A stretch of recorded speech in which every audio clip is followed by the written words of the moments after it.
ఈరోజు ఆంధ్రప్రదేశ్ వ్యవసాయ కార్మిక సంఘం అట్లాగే సిఐటియు రెండు సంఘాల ఆధ్వర్యంలో కాకినాడ కమిటీ ఆధ్వర్యంలో జిల్లా కలెక్టర్ గారికి మెమోరాండం ఇవ్వడం జరిగింది.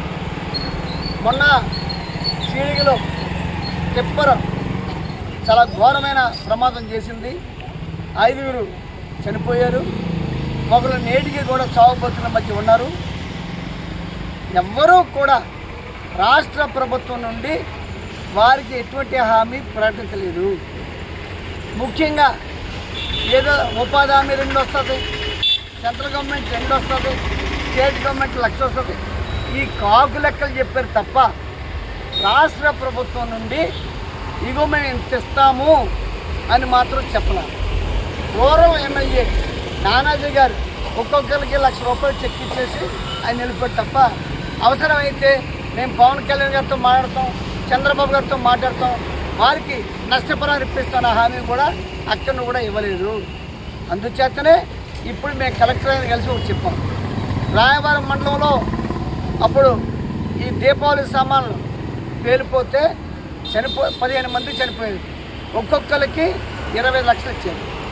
వేట్లపాలెంలో అది కూడా దీపావళి సామాన్లు తెలిసి వాళ్ళే చనిపోతే 30 లక్షలు ఇచ్చారు. శ్రీకాకుళం జిల్లాలో అయితే చనిపోయిన వాళ్ళకి 5గురికి 50 లక్షలు ఇచ్చారు. మరి వీళ్ళు చేసిన పాపం ఏంటి? అదే అడిగాం. అయ్యా అక్కడ ఈ విధంగా ఇచ్చారు మీరు, ఇక్కడ మాత్రం ఏమీ ప్రభుత్వం నుంచి మీరు ప్రకటించలేదు అంటే కలెక్టర్ అన్నదంటే వేరు ఘటనలు ఉంటాయండి అని. ఏదైనా సరే 25 లక్షలు మేము డిమాండ్ చేస్తున్నాము అని చెప్పాం. అప్పుడైనా రాశాడు 25 లక్షలు అని దాని మీద నోట్ చేసుకుని మేము రాష్ట్ర ప్రభుత్వానికి పంపుతామని చెప్పారు. రెండోది ఏంటంటే వ్యవసాయ కార్మిక సంఘం నాయకులు శ్రీనివాస్ మరి బిడ్డలు అనాథలే ఉన్నారండి. తల్లిదండ్రులు కూడా చనిపోయారు, చదువుకుంటున్నారు. ఆ చదువు బాధ్యత మీరు చూడాలి అని చెప్తే అప్పుడు చూసి అయ్యా అయితే చదువు బాధ్యత మేము తీసుకుంటాము అని చెప్పారు. మన డిమాండ్ అంటే ముఖ్యంగా ఈ ఫేస్ యాప్ ఏదైతే ఫేస్ యాప్ ఉందో ఆ ఫేస్ యాప్ వల్లే ఈ మరణాలు జరిగాయి. అంచేత దేశవ్యాప్తంగానే ఈ ఫేస్ యాప్ని రద్దు చేయమని చెప్పి మేము కోరుతున్నాము.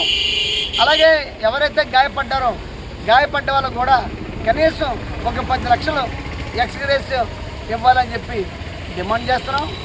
ఏదైనా సరే కలెక్టర్ గారు సానుకూలంగా స్పందించాడు, పైకి రాస్తానన్నారు. మేము ఒక 4-5 రోజులు చూస్తాం. ఏ మాత్రం కూడా స్పందన లేకపోతే మరలా కలెక్టర్ కలిసి అయ్యా మీరు ఇచ్చారా, పంపారా, ఏం వచ్చింది అని చెప్పి అడుగుతాం.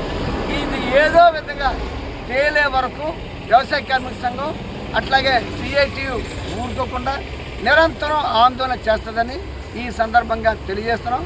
నా పేరు గడాల సుబ్బారావు, వ్యవసాయ కార్మిక సంఘం రాష్ట్ర ఉపాధ్యక్షుడు.